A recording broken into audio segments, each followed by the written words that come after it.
Hey everybody, welcome back to Prescription Bourbon. I'm DMC from Louisville, Kentucky.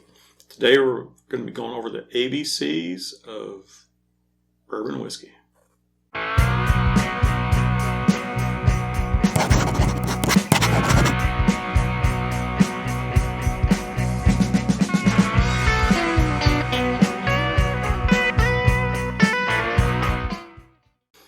Alright, anybody who's ever been to Kentucky and visited any of the stops on the Bourbon Trail may have heard this before.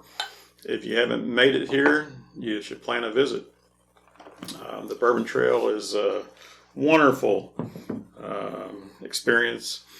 I know 2020, with the whole COVID pandemic, lots of things have been shut down, travel's been limited. And, hopefully in 2021, people can start traveling again safely and pick things up. But what you'll hear at some of the stops depends on who your tour guide is, where you visit. But you'll hear about the ABCs of bourbon whiskey. So we'll start with the A. A is for America. All bourbon must be made in the United States of America.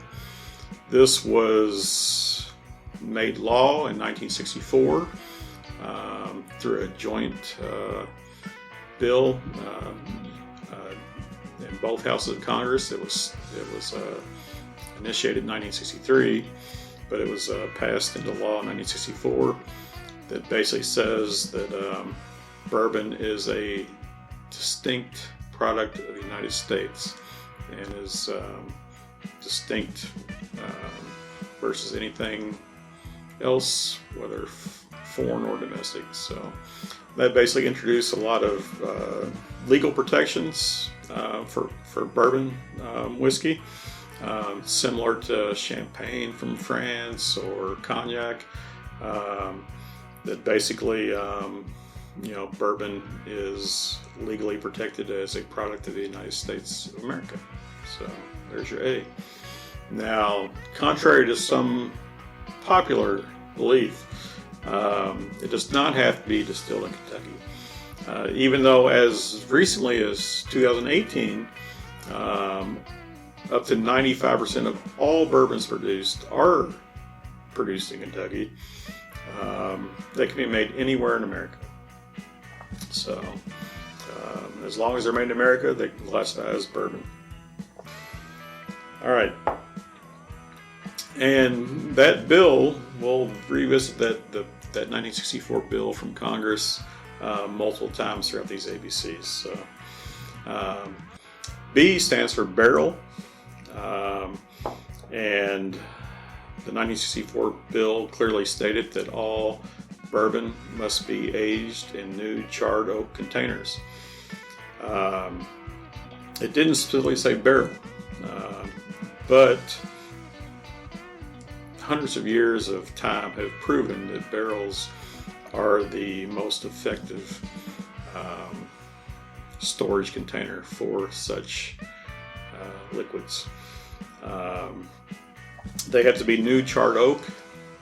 That's a very distinct characteristic of bourbon. There's a lot of whiskeys in the world, even rums and other aged spirits that do not have to be aged in new oak. So bourbon barrels are sold to other markets quite often. They're sold for scotch, sold for rum, sold for other aged spirits. But all bourbon must be aged in a new oak barrel, charred oak barrel. So.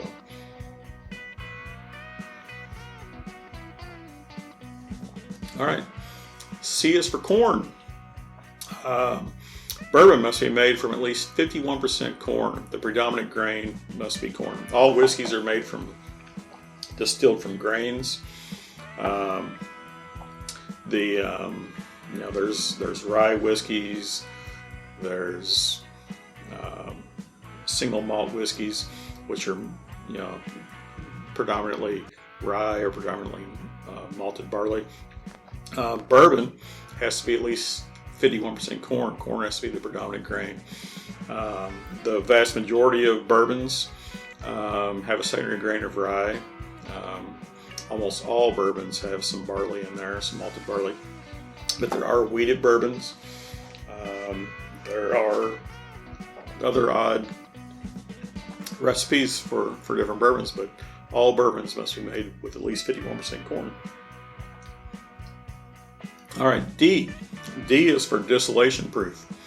When distilling bourbon, which is 51% or more corn, it cannot be distilled at more than 160 proof off the still.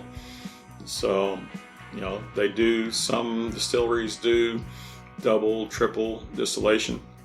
So the distillate off the still, often known as white dog in the bourbon industry, cannot be more than 160 proof coming off the still. All right, E is for entry proof. So the proof of the distillate going into the barrel cannot be more than 125 proof. So that means you either need to be distilling at 125 proof or lower, or you've got to be proofing it down to 125 proof or lower. And that can only be done with water. So if anybody distilling at, let's say, 140, 150 proof, they've got to proof it down below 125 proof with added water when it goes into the barrel. So E is your entry proof. So F is your fill proof, which is really your bottling proof. When filling bottles out of the barrels, it has to be a minimum of 80 proof, 40% ABV. So even though the distillate went into the barrel at a maximum of 125 proof, it cannot be bottled at less than 80 proof. So to get things down to 80 proof, you'd have to water it down. Water is the only additive allowed. We'll cover that. There's obviously a lot of cask strength, barrel proof bourbons out there, which are bottled at close to their barrel entry point or at their maturation point, which could be above 125% in the cask strength parlance. There have been bourbons that have been bottled at 140 proof and higher, but they went into the barrel at 125 proof or lower. And with evaporation over time, you get your 10, 15, 20-year-old bourbons. With the evaporation, the proof could go up, could go down, but there definitely have been some bourbons that have been bottled at 140 proof or higher. But the minimum requirement for bottling a bourbon is 80 proof. All right, G. G is for genuine. Genuine means there can be nothing added to the bourbon. No added coloring, no added flavorings. The only thing allowed to be added is water. The fermentation can only contain grains, yeast, and water. The barreling can only be the distillate with possibly water added. The bottling can only be what's coming out of the cask with possibly water added. There are some variations that have some charcoal filtering, whether before going into the cask or after coming out of the cask, but that's not adding anything. That's a filtering process. There's also, chill filtering, which is another filtering process where they basically, chill the bourbon down to extreme colds to remove anything that congeals, which a lot of people think takes some flavor out, because you might have some fats or some solids that are forming that are being strained off there. So non-chill filtered is a big buzzword these days. A lot of people look for, but it's not adding anything; it's taking away. So the only thing you can add is water, and that's one reason why Kentucky, is a hot spot for bourbon whiskey, because the natural limestone filtered water, here in this area of the country, is 0 iron in the water. So it's iron free, naturally limestone filtered water. And it just makes for very clean drinking,